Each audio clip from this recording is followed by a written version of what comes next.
Well, good evening, everybody, colleagues and members of the public and officers at the back. Welcome to the Cabinet meeting this evening. And I would like to start the proceedings by asking if we have any declarations of interest tonight. No declarations of interest. Item number 2, confirmation of minutes, which start on page 3. Can I propose those as a true record of what happened on that occasion? Do I have a seconder? Are we all in favour? Thank you. The third item, urgent items. Do we have any urgent items, Chief Executive? No urgent items this evening, Chairman. Oh, we're doing well tonight, aren't we? Yes, I know. Item number 4, Policy Development Scrutiny Committee recommendations. Councillor Fabian Craig Wilson to the hot seat.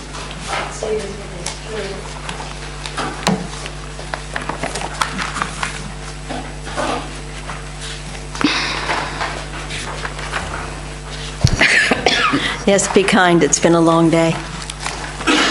I have 2 sets of minutes that I'm bringing to you tonight. The first set is from the committee that met on the 19th of February. Obviously, we looked at the medium-term financial strategy update, including the general fund, the capital program, and the treasury management for 2014-15 to 2018-19. And these recommendations were part of what went to the full council. So these were already decided. The next was the economic development strategy. We do try to review this yearly.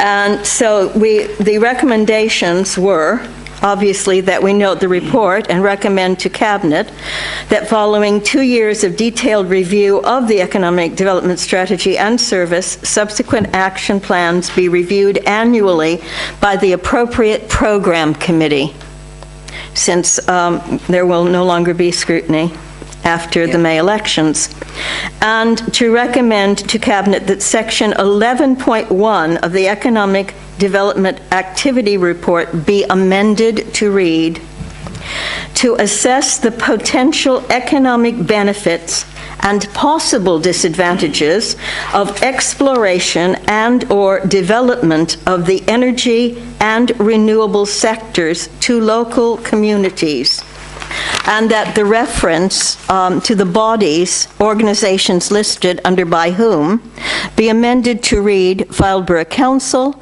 Lancashire County Council, and energy sector companies. Next, we looked at the mid-end performance exception report, and we noted the report that with the exception of PM14, the proposed measure change requests of PM23, 76, 36, and 152 be approved. Then the next meeting was on the 12th of March.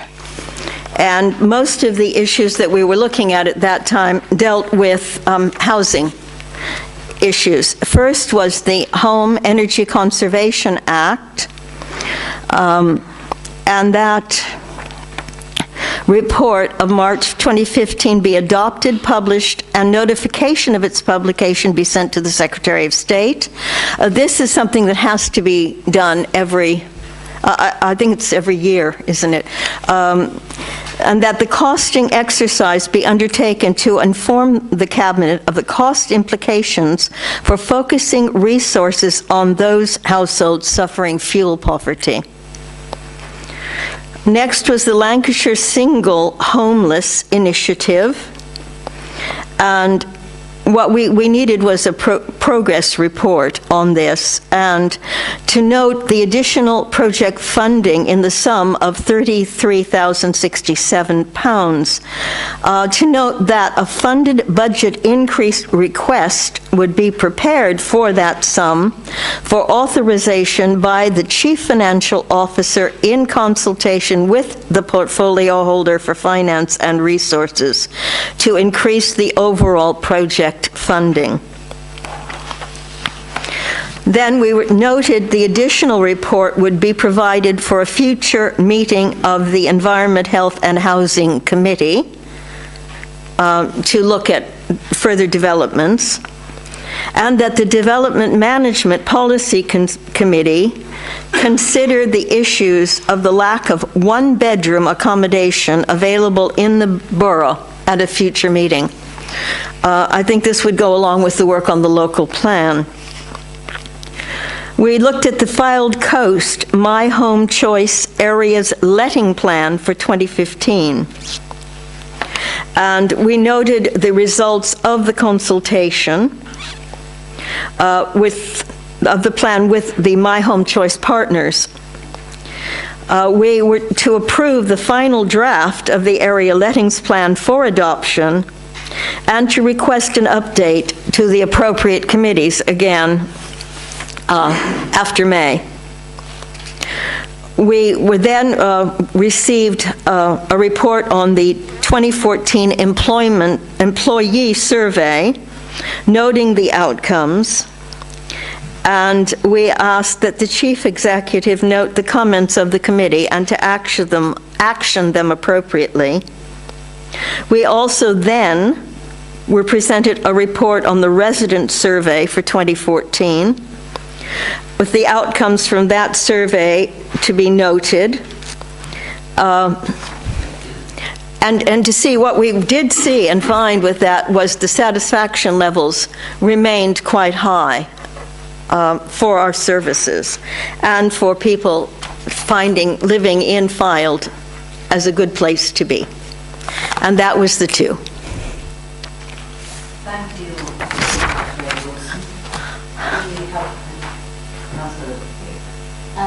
Actually, it's just a point of clarification, actually. Fine. On the Thursday, the 12th of March, and the resolved discussion on the Home Energy Conservation Act, it was resolved on item 2, that a costing exercise be undertaken to inform the Cabinet of the cost implications for sensitive resources on those suffering. It's coming back to the Cabinet. Can an officer clarify with our new governance when this is going to come? Mr. Walker, can you help us with this one? Chairman, I'm assuming this will come to the Housing and Environment Committee in the future. That's what I would have thought. That's what we thought as a committee, was as a scrutiny committee, that it would all of these housing type of issues would be going to the new Housing Environment Committee. Thank you. So, for when we do when we resolve this, can we change this then? It will be going to that committee. To reflect that it would go, instead of coming back to Cabinet? Yeah, that's not, these were the minutes that were given to me. Yeah, so. it's only a point of order. Yes, that's fine. Thank you. Not a problem. It's just a resident survey. Without having the number there in front of me, can you confirm that the resident survey, that the total numbers was total in the bit tonight? Excuse me? Can you confirm that?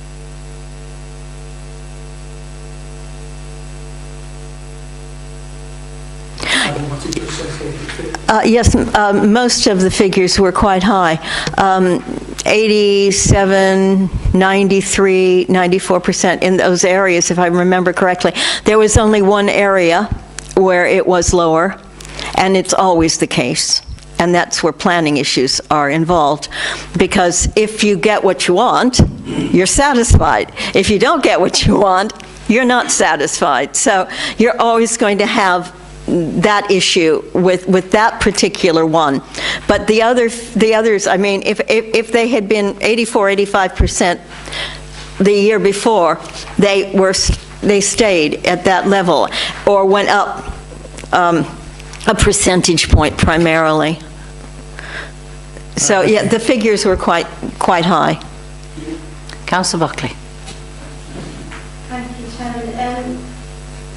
It's about the Lancashire Single Homeless Initiative. If you can cast your mind back to the meeting on the 12th of March. And if you can recall your committee's observations of that, let me put it into context. When I became aware of the project funding for this, I did ask some questions about it. It's being a Lancashire-wide initiative. That's correct. Including Fylde, Wyre and Lancaster. And I was asking questions about drilling it down to what's the benefit for Fylde. And I noticed... And I noticed from the minutes that some of these targets are not being met at the moment. For instance, there's a report for people to attend training courses, and the target was for 100 people to attend training, and it states that there's been 22 referrals in 5 months. Obviously that's only 5 months, but it's not meeting that target, no. On target, nor if you may think that it's more of a problem in the winter months, then there may be less referrals in the summer. And the other thing I noticed is that the accommodation finding service, again mentioned in the minutes, had ceased trading. That's correct. So they were looking for... There's another problem with that there. That is correct. And I wonder if your committee shared some concerns about this initiative. Yes, they did. And what your views were. Well, what we were being told was that as the year progressed, they were expecting those figures to rise considerably. What we wanted to see happen was that after a few more months, in monitoring what was happening with this, that it went to the appropriate committee to further look at the issues to see if there had been improvement or if these issues were still quite in the forefront, especially with who is doing the training, because that is a problem now because of that particular company. And so these were issues that we want to see resolved, but we decided at the time, we said, okay, you go back, monitor it for a few more months to see if there is improvement, and then bring it back to the appropriate committee after May. Because there are concerns, and we did have concerns. I'm glad you'd shared those concerns, and of course we'll have to see, you know, the conclusion of this initiative and make a judgment. But whether it's helpful for Fylde. Yeah, I was pushing for some stronger targets in the first instance, because again, looking at the minutes, for instance, the initiative to have shared housing, there was simply only a requirement for one house share in each of the 3 authorities, which to me is perhaps not the best way of spending taxpayers' money. No. And I would like to see... And they said that house share, it seems to be the least popular initiative. People do not want, it seems, to go into house share for various reasons. And landlords don't particularly, in some instances, want to do house shares. So at this point in time, the house share initiative is not what I would call a value. Not popular. No, it's not popular, but is it value for money at this point as far as the whole project goes? Because it is not, there's not that many people wanting to do it. And if you ask people if they are interested in doing that, they want something else. It's, in some instances, I think we've got a trust issue, because you've got even though, supposedly they're matched compatibly, but you don't know that other person, and you are in effect sharing with a stranger, and that is uncomfortable for people. So you can see where that might not be the most popular. Yes. Well, let's see what the committee thinks at the conclusion of the project, and if necessary, set down a marker for future initiatives if funding comes again. Absolutely, absolutely. Do we have any other questions, colleagues? No? Thank you, Fabian, for coming along and presenting the report tonight. Do we have a proposer? I'm very happy to propose Councillor Little. with the change from Cabinet to the Housing. In those minutes. The committee, absolutely. And thank you. All in favour? Thank you. Thank you. Now pass on to item 5, which is write-off of uncollectible debts. Mr. O'Donoghue.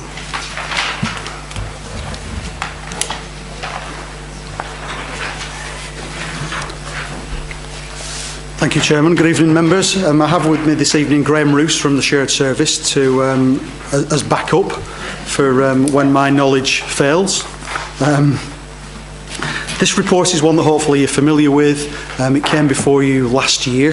It concerns the write-off of debts which are unrecoverable.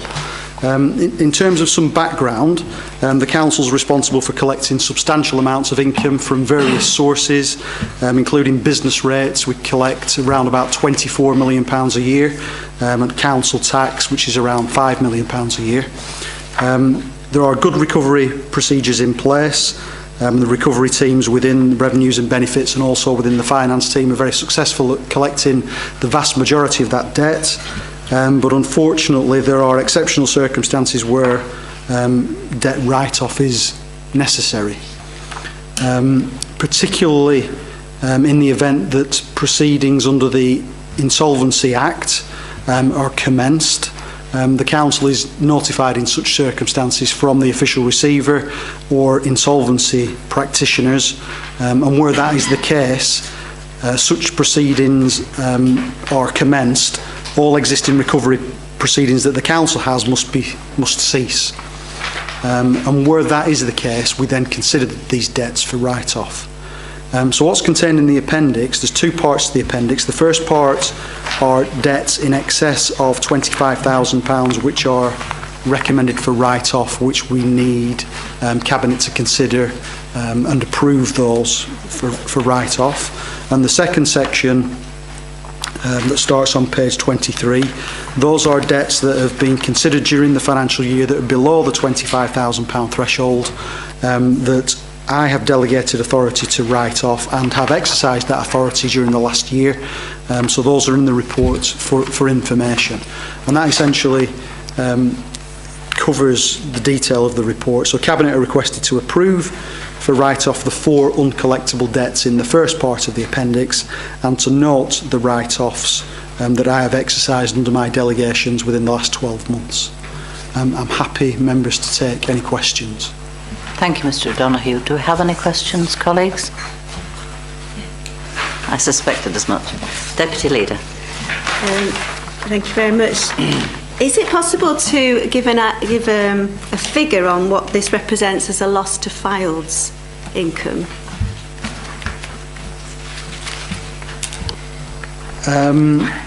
In terms of business rates, the majority of the debts that we've got here are in respect of business rate write-offs. There's only one on the bottom of page 23, which is a housing benefit write-off.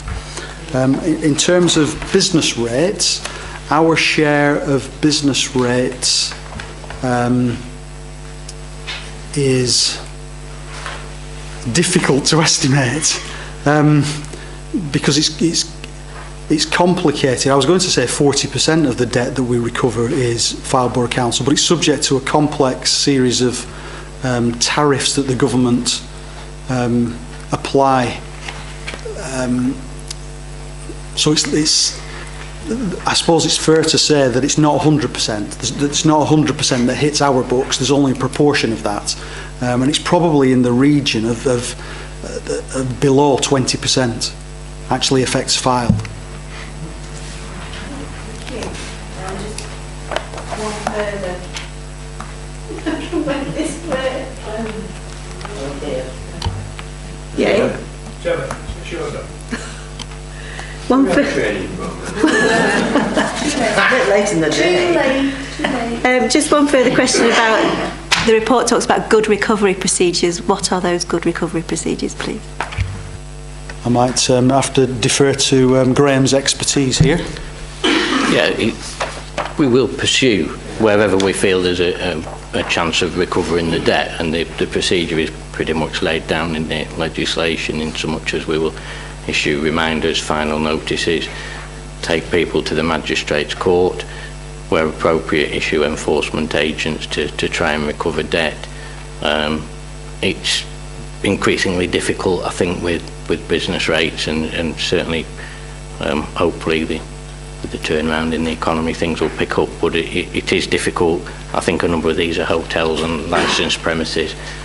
Quite often the stock isn't actually owned by the person who's tenanting the premises, so there's little for an enforcement agent to go on. But we do monitor the accounts, our performance and collection rates are reported at monthly divisional management team meetings to keep abreast of what's going on. Thank you. Councillor Pounder, then Councillor Fiddler. The second one, persons B and C. It says that you've had problem with the enforcement agents getting anything. But then goes on to say that one of the licences was prevented from entering into an IVA. Surely that would have been a means of us getting something. It wasn't actually the council that objected to the voluntary arrangement. If there's other creditors, they can object as well. But what I'm saying is I would have thought the voluntary arrangement would have meant they'd have probably got more than if they've just made them bankrupt. That's where I can't understand. How could... I could agree with you, but I'm not sure what the logic was of the person who objected to that. It wasn't the council that objected to them going into the voluntary arrangement. And has there not got to be a percentage of people object to it rather than just any individual object to it? Because if just one individual objects to it, then it stops everybody else getting an opportunity. It could be a significant debtor that they owed more than they did to the council, who said, no, I'm not prepared to accept this. I just thought it was a way that we might have got some money, which we're obviously not going to get now. Councillor Fiddler. Do we have comparative league tables which would allow us to compare ourselves with other authorities in terms of, especially council tax? Business rates may not be quite as indicative of performance, but do they exist? They do. We certainly monitor those within the Lancashire sub-region, rather than write-off, it's more, we monitor collection rates, recovery rates. So that, we've got a recovery rate of in excess of 98% of council tax, for example. So the difference is the in-year collection, that is, of about 98%, 98.25, I think it is. But ultimately, we go on to collect 99.5% of council tax, for example. So yes, we do monitor those across Lancashire districts, and we historically perform very well.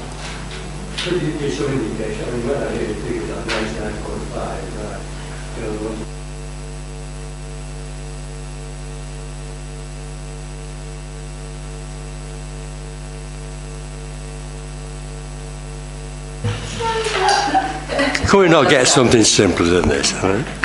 No, is there a range? I mean, it would be just for personal curiosity. If we say, well, Fylde is 99.5, but the neighbouring authority, A, B or C, the lowest figure is something much lower than that. Yeah, I can give you, the best comparison probably is Blackpool. And Graham, do you have off the top of my head, I think Blackpool in-year collection is about 94.5%, and at the end of 5 years we would aim to collect about 98.5%, which is what we're collecting and filed in year one. There's obviously the makeup of a local area obviously has a significant impact on ability to pay. And whereas benchmarking with other local authorities in the past has been a lot more straightforward with the introduction of the council tax reduction scheme, various areas are now, the people less well off are paying a higher percentage of council tax in some of those areas, so it's a bit less straightforward to draw any immediate conclusions, but yes, we do benchmark. Thank you. Any other questions on this item? Councillor Threlfall.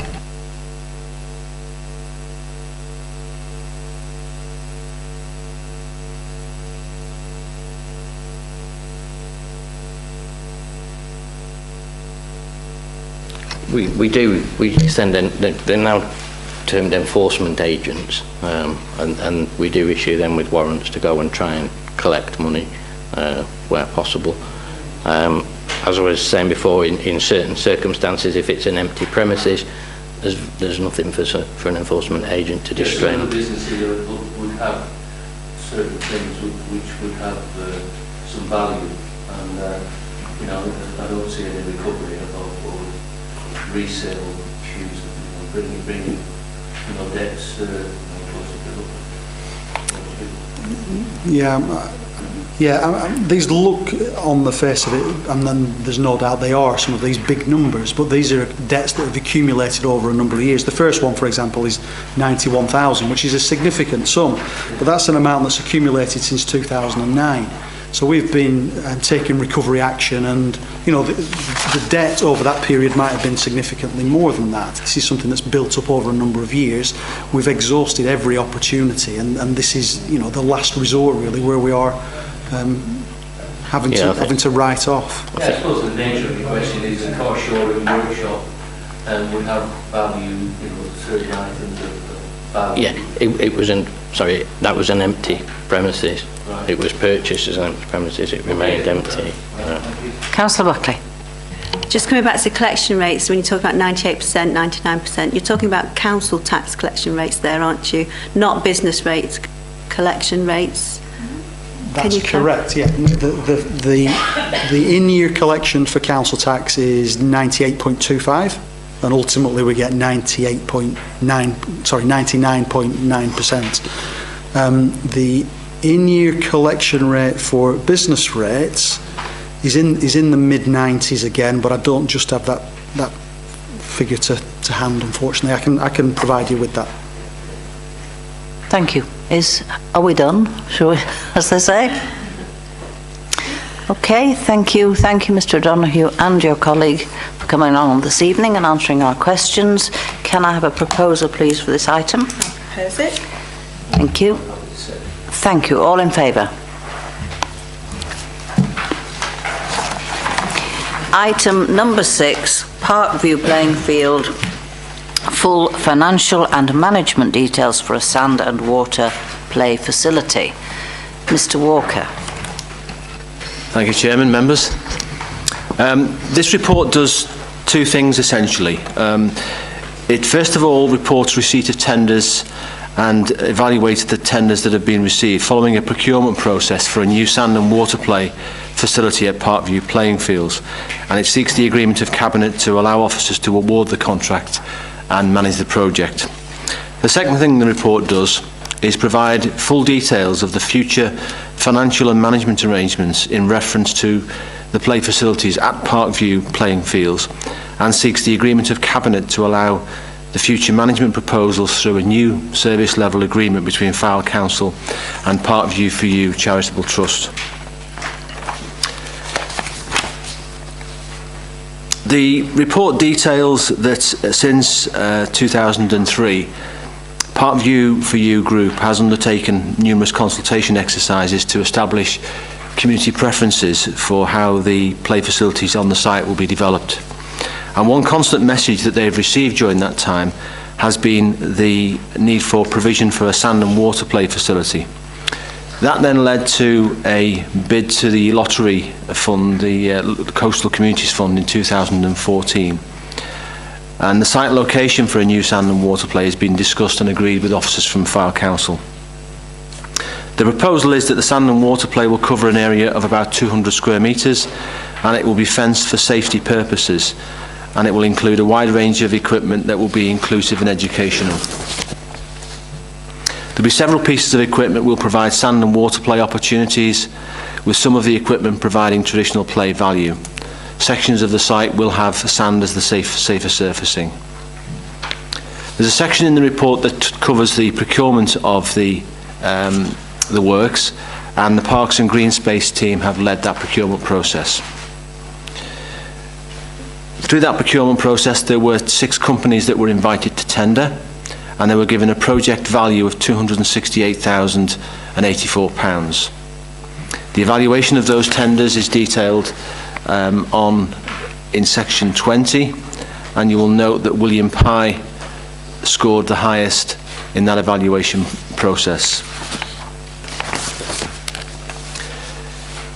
The details of the cost of the equipment are detailed in section 22, totalling £268,000. And members will recall that at the council meeting in December of last year, members resolved to approve an addition to the council's capital programme in the sum of £272,084, and that was fully funded from a grant from the Coastal Communities Fund. £4,000 of that will be retained as a project management fee by Fylde Borough Council. The second purpose of the report is to detail the new service level agreement which is attached to the report, and what is actually attached is the heads of service for that service level agreement. Cabinet made it clear when you previously considered this that the council must not incur any further revenue or capital costs at Parkview playing field. So officers have gone away to work out how the trust can be made responsible for additional maintenance costs and the long-term replacement of equipment. The SLA has been completed, which ensures the council will not incur any future further revenue costs and any future further capital replacement costs. The SLA states that the replacement of any equipment will be fully funded by Parkview for You Trust, with the physical works being procured and project managed by the council. And the SLA chairman details the roles and responsibilities between the council and the trust. I'll take any questions if you have any. Any questions, colleagues? Yes, please. Mine's an operational query. If this scheme is going ahead, it's going to be really busy down there. What are we putting in place for the cleaning of the site and the maintenance of it after, you know, because I don't think it's going to be even busier, and that's going to be a cost to us, isn't it? Yes, Jim, that's a good question. One of the consequences of the success of the site at Parkview has been the increased usage of customers and members of the public, and that has resulted in increased maintenance costs for the council, with litter picking and so on. As part of this SLA, what this does, this places day-to-day responsibility for litter picking and day-to-day maintenance inspections of that equipment with the Parkview staff, with the more longer-term arrangements sitting with Fylde Council. So there's been a realignment of those responsibilities. Very glad to hear that, thank you. I'd just like to make the comment, colleagues and Mr Walker, with my other hat on, my portfolio of leisure and culture, just to comment that Parkview for You really do seem to have the Midas touch as far as grants, the acquiring of grants is concerned, and we congratulate them on getting this sum of money from the Coastal Communities Fund. It's a win-win all round. It's going to be a wonderful facility for the people of Lytham and further afield, I'm sure, and we come out of it with £4,000 for the project management. The SLA is tidying up all sorts of bits and pieces that have needed tidying up between Fylde and Parkview for quite a while. So I would like to propose this report, but there might be other comments before I do that. Are there any further comments, colleagues?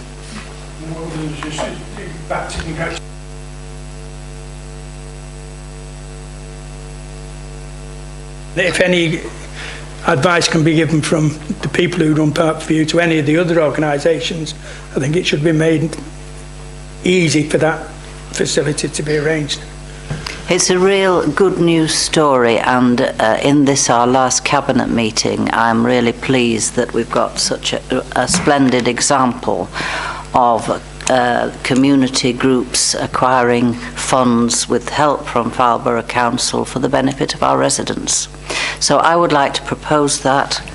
I'm happy to second it. Thank you. All in favour? Thank you. Thank you, Mr. Walker. Oh, you're not going anywhere, are you? Because you're item 7 as well. Item 7, Community Parks Improvement Programme, Frobisher Drive Play Area. Thank you again, Chairman. This report relates to the refurbishment of the existing play area at Frobisher Drive, St Anne's, and details proposals for a new children's play equipment with safer surfacing, fencing, furniture and landscaping. The Friends Group at Frobisher Drive was formed in 2013 with the aim of improving the existing play facilities on the site. The current children's play area is in a poor state of repair, and the play equipment lacks any play value. The group, in partnership with officers from the Parks and Green Spaces team, have undertaken a consultation exercise to establish local needs. That consultation has demonstrated the need for improved play facilities for the age group, in particular 2 to 7 years, in the existing location, and to include safer surfacing and fencing. The proposed scheme, which is attached to the report, includes a small range of high-quality play equipment, particularly for the age group 2 to 7 years. The scheme will also include floor graphics to encourage gameplay such as hopscotch. The new play area will be constructed on the footprint of the existing play area, and the report details the procurement exercise that's been underway to manage a design and build project to the value of £33,000. Section 16 of the report demonstrates that Wicksteed Leisure Limited is the company that has been selected, and that will be carried out to the value of £33,000 funded from the contributions detailed in section 18. In section 19 of the report, it lists the equipment that is made up for that contract value, and as I've said, Chairman, there is a schematic attached to the report which shows the indicative layout. I'll take any questions if there are any. Thank you, Mr. Walker. Any questions, colleagues? Councillor Buckley.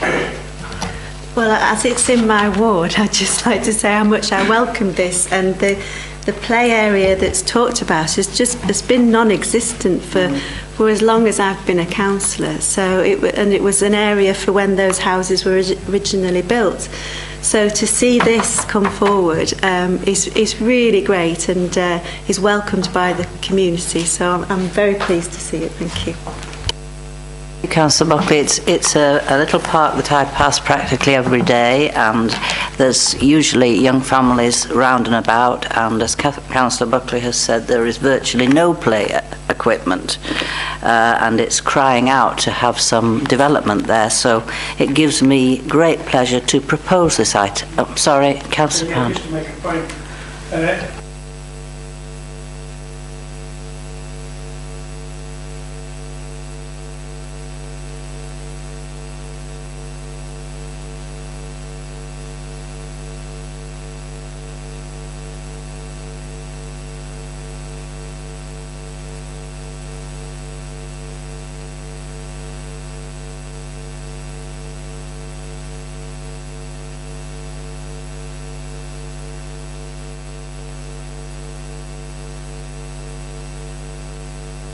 I think that's a debate for another day, Councillor Pounder. Leader, I don't want him to go home brooding on this aspect of planning, because the new SIL regulations are such that the section 106 in terms of public realm is a thing of the past, I'm afraid. Right, can I move progress, please? And I am going to propose this. And I will second it. All in favour, please. Thank you.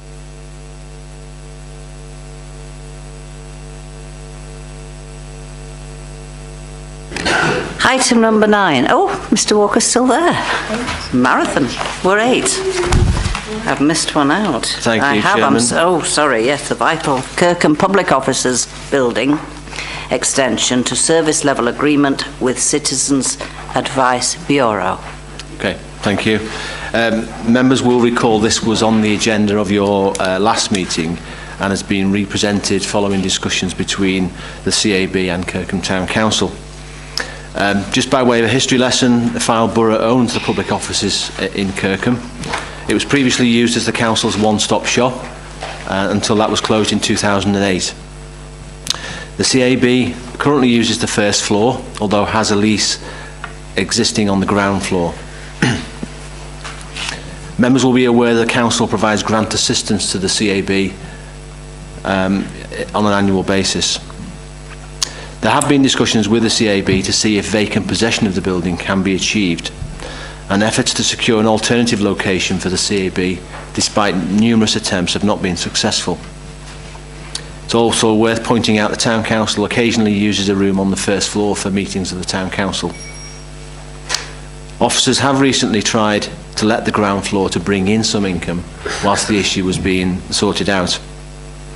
In the meantime, in August 2013, the CAB was given temporary use of the ground floor for use by the Fylde Food Bank. This is a registered charity which collects, stores and distributes food parcels for those in need. Although the existing lease with the CAB expired last year, it continues to operate until terminated by either party. The fact it relates to the ground floor needs to be addressed. It's worth pointing out the current lease is favourable to the CAB, as it's currently a low rent and places many obligations on the council as landlord. It will be preferable to get the lease to a commercial level and to resolve responsibilities for management and operation of the asset. Following publication of the report on the last agenda, members have received a presentation from the CAB, the Food Bank and the Town Council over proposals for the CAB to take on the lease of the whole building. The benefits of this are set out in the report in section 15. This will give the Food Bank a permanent home and help secure its operation in Fylde. It would, however, be a prerequisite that the CAB and the Town Council surrender any existing leases or rights of occupation. It's proposed, therefore, Chairman, that the CAB be granted initially a 2-year lease for the whole building and that the service level agreement be reviewed to reflect some of the additional costs which result on the CAB. The table in section 20 summarises the main impacts for the council, the net effect being a saving of £11,612 in 15-16 and £7,519 in 16-17. I'll take any questions if there are any. Thank you, Mr. Walker. Colleagues. Councillor Fiddler. Thank you, Leila. Thank you, Paul. I welcome this report and I am very pleased with the recommendations that are on page 51. I mean, the fate of this building has occupied us for a considerable amount of time, as we all know. It's virtually offered a sort of an intractable scenario. But since the one-stop ceased to operate in about 2008, I think it's been the intention of this council, having a redundant building, to try and sell it with vacant, if you could get vacant possession. And this would, of course, increase our revenue because we wouldn't have the overheads and we would have a nice capital receipt. But in one way, as a rural councillor, I'm rather pleased that this hasn't succeeded, because the building and the activities within it are important and plays a significant part in that part of rural Fylde. So I think there's that type of benefit other than simply the arithmetic of various cash inputs. And I think that the CAB proposals that are identified in this report are a positive step forward. I think it's a win-win for all concerned. The CAB gets in charge of the entire lease, for them to determine how it's managed. And we gain financially in the sense that even though the grants we are giving to CAB are increasing, because the CAB are going to pay a market rent for the property and will take over the running of the maintenance and administration of that building, we gain financially as well. So I'm very pleased, and I share and repeat that it does offer a very important service to that part of Fylde. I won't use the word, but that part of Fylde.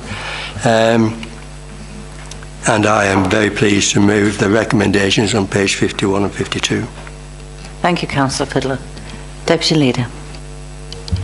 Thank you. I just want to clarify that as the rent is increased to a market rent, so our grant increases like for like, but it makes it more transparent and puts it on that sort of market footing, so which is a good thing. And it's a good thing to see this being rationalised and more clarity behind the leaseholder, and certainly there's a financial benefit in the responsibility for repairs, so it does tidy it up an awful lot.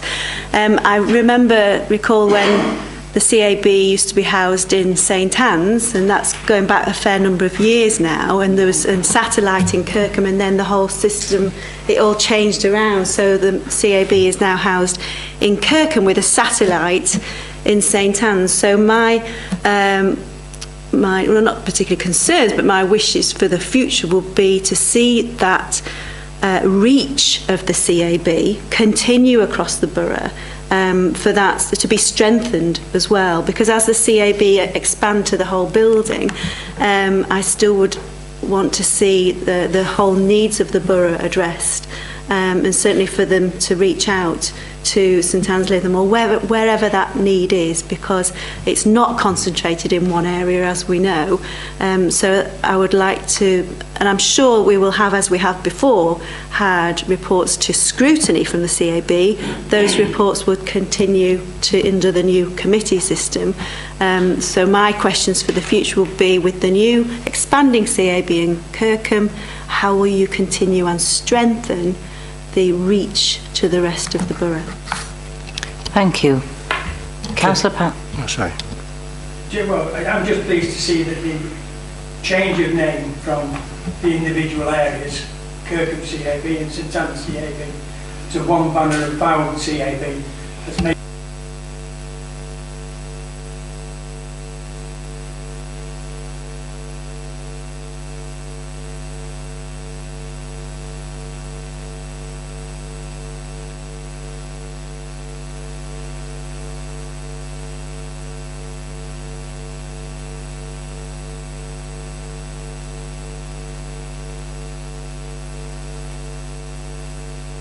Thank you, Councillor Panda. Did you want to come back? Just a question to Paul. Have the CAB agreed, because it's a very important point in moving forward, have they agreed to scrap the existing service level agreement and for it to be replaced with a new agreement that is there for 2 years? Yes, Chairman, they have agreed to that principle. They yes. have agreed? Yeah. Well, as everybody seems to be happy, and Councillor Fiddler has proposed, and before I ask for a second, I would just like to comment on myself that I think this is a really good thing we're doing this evening, ladies and gentlemen. I think it is a win-win for Fylde Borough Council and for those two charities, the CAB and the Food Bank, that we support, and we are now seen to be supporting and enabling. Councillor Little. In my seconding the proposal, I think it's all been said actually, so I am very happy to second that. We're all happy tonight. Wonderful. Long may it last, at least till the end of the meeting. All those in favour? Thank you. And Mr Walker doesn't seem to be making a move at all, so I presume he's presenting the Fylde Coastal Strategy. Chairman, I don't mind being here all night.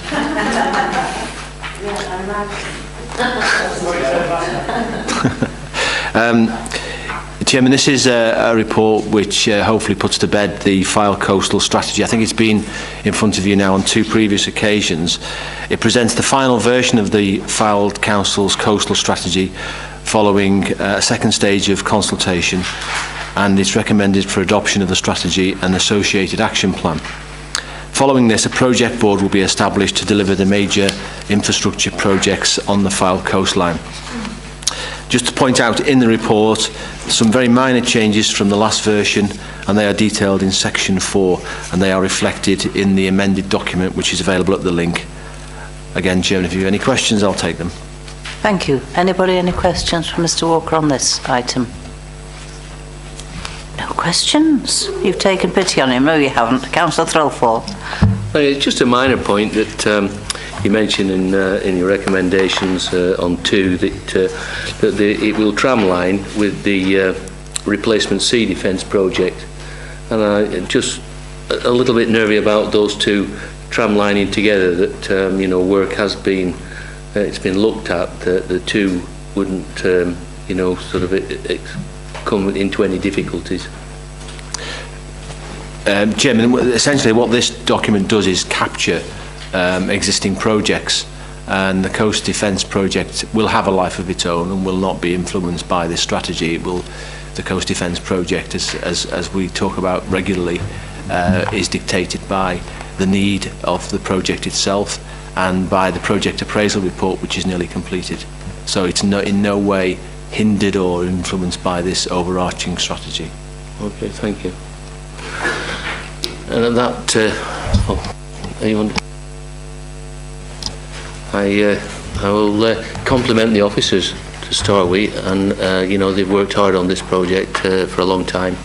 So my compliments to the officers, and I will propose this item. Thank you. Do we have a seconder? I will second this proposal. Thank you, Councillor Pounder. All those in favour? Thank you. Passing swiftly on to item 10, and Tracy is replacing Paul. CCTV balance of capital resource. Yes, good evening, Chairman, members. You will recall at the last meeting of Cabinet, you considered a report on the future of CCTV in Fylde, and in particular, you made a decision to put a halt, in effect, to a procurement exercise in relation to the replacement of rapid redeployment cameras.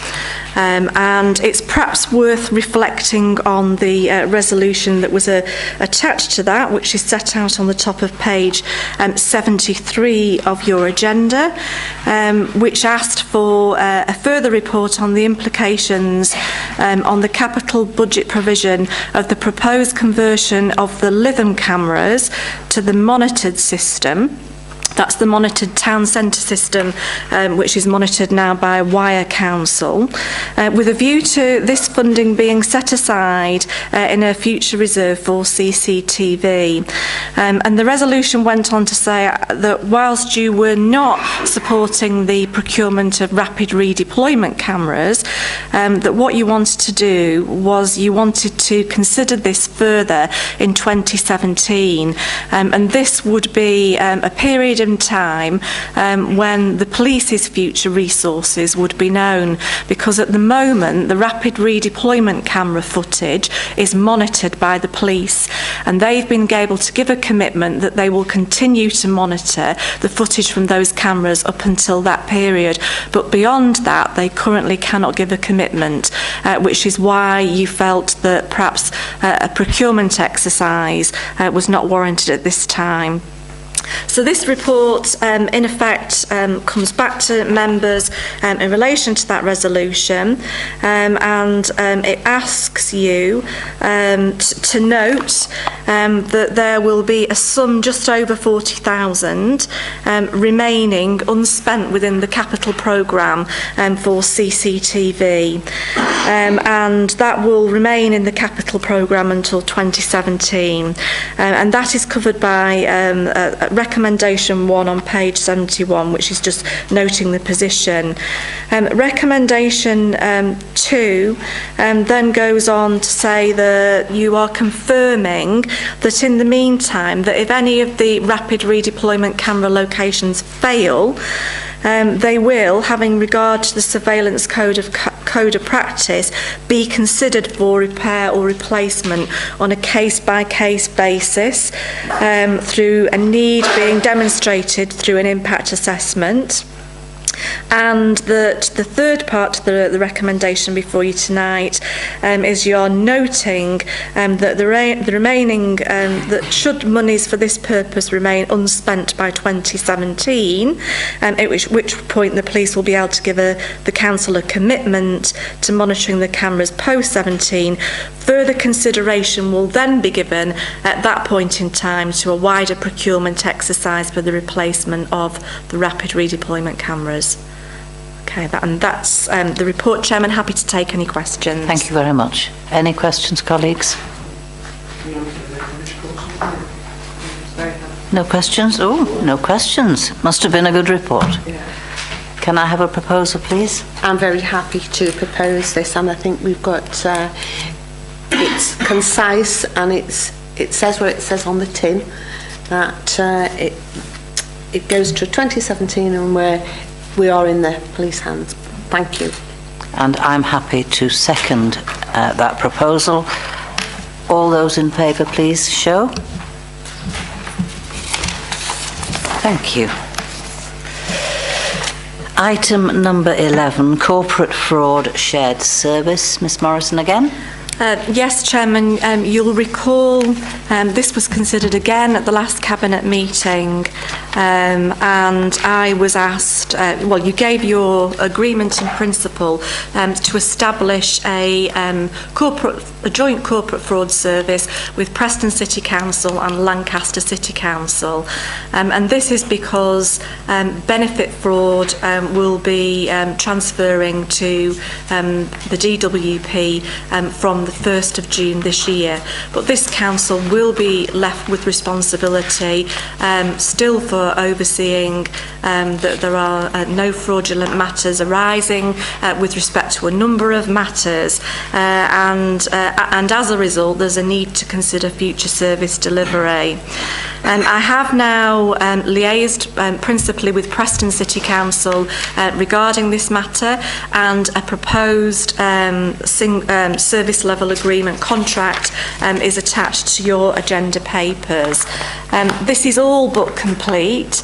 There are a few finishing touches to be put to the SLA. For example, we yet need agreement on performance targets, which would be defined within Schedule 4. As a result of this, the recommendation before you this evening, Chairman, is that I'm suggesting that you approve the draft 3-year service level agreement, which will result in the establishment of the shared service, and authorise myself to conclude the final negotiations regarding the SLA.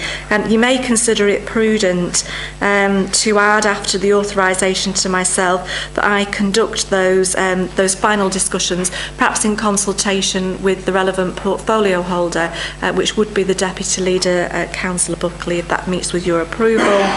And also to note that this service is treated as an exempt contract under the Council's contract procedure rules in light of the specialist nature of the service involved. And I'm happy to take any questions, Chairman. Thank you. Do we have any questions on this item, colleagues? Councillor Buckley. Thank you, Leader. I would welcome that amendment for the contract to be concluded in consultation with you, because of the performance targets are yet to be set, so I would welcome that. And also just like colleagues to note that this work is being funded by a grant from the DWP in its first year, which will result in a net saving to the council of £72,000, and then also subsequent savings of £24,000. So that's the welcome that we've been grant funded for this work to start it off. So I really do welcome that. So happy to propose it, Chairman. Thank you. Have a seconder, please. All in favour? Thank you.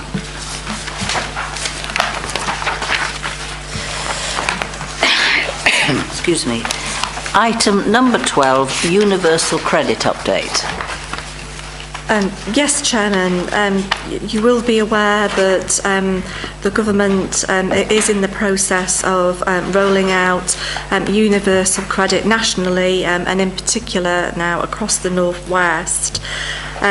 We have been in discussion over the last several months with the Department of Work and Pensions, and we have previously entered into what's termed as a delivery partnership agreement with the DWP. And the aim of the delivery partnership agreement is to say that although this benefit will in future be administered by the DWP, there are certain elements of the administration of the grant that the DWP is seeking cooperation from local authorities in terms of being able to deliver certain aspects of the service. And the DWP is seeking to enter into agreements with local authorities for these services for which local councils are reimbursed financially. We've been in agreement with the DWP for the last several months, and Cabinet have previously approved those arrangements. And those are the types of services that we're being asked to provide on behalf of the DWP are, for example, with helping applicants with online support for making applications, as one example. And the DWP would like to enter into a similar agreement with us now for the next 12-month period for a range of services, and they are set out on your agenda paper on page 96. There is an amount attributed to those services for which the DWP will reimburse the local authority. On top of the amount shown within the agenda papers, there will also be an amount accruing for our reasonable management costs, which we are currently negotiating with the DWP. So the recommendations are principally to ask members for authority once more for us to enter into a delivery partnership arrangement with the DWP to deliver those services for a further 12-month period, which would be reviewable thereafter. And that's the report before you, Chairman, this evening. Thank you. That's very clear. Ms Morrison, any questions, colleagues? Councillor Fiddler is still lit up. I don't know that. Councillor Buckley.